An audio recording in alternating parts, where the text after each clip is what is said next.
पिथौरागढ़ की वो रात जब आसमान तो शांत था, मगर पहाड़ों के सीने में कोई तूफान बन रहा था। कोई नहीं जानता था कि वो रात आखिरी होगी।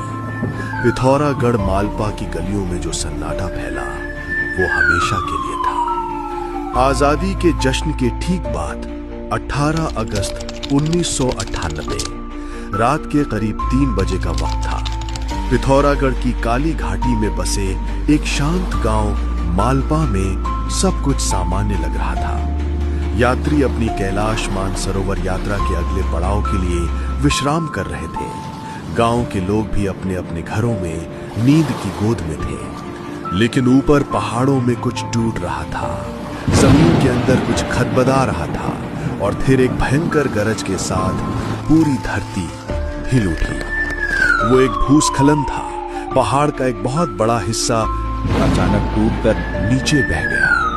2-3 दिन से लगातार भारी बारिश के कारण पहाड़ों की मिट्टी और चट्टानें पानी से ढीली हो गई थी। ऊपर के हिस्से में एक पूरी पहाड़ी धीरे धीरे खिसक रही थी, लेकिन किसी को यह एहसास नहीं था। फिर रात 3 बजे के आसपास वो पूरा हिस्सा एक साथ खिसक गया और नीचे बसा मालपा गांव उस मलबे में पूरी तरह दफन हो गया। एक पल में सब बदल गया। पहाड़ों से भारी भरकम चट्टानें, मिट्टी और मलबा गांव पर टूट पड़ा।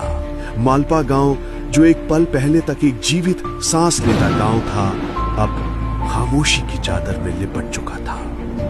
जब सुबह की पहली किरणें पहुंची, तब तक बहुत देर हो चुकी थी। 221 जिंदगियां इस हादसे में हमेशा के लिए खो गई थी।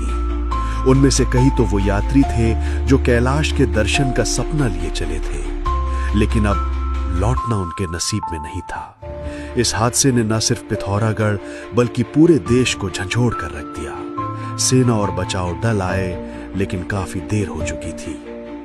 पर यही तो है पहाड़ों की कहानी। दर्द में भी हिमालय जैसा संयम और खोने के बाद भी फिर से खड़े होने की हिम्मत। मालपा आज भी वहां है, पर अब वो गांव नहीं, एक स्मृति है, एक कहानी है जो हर दिल में जिंदा है।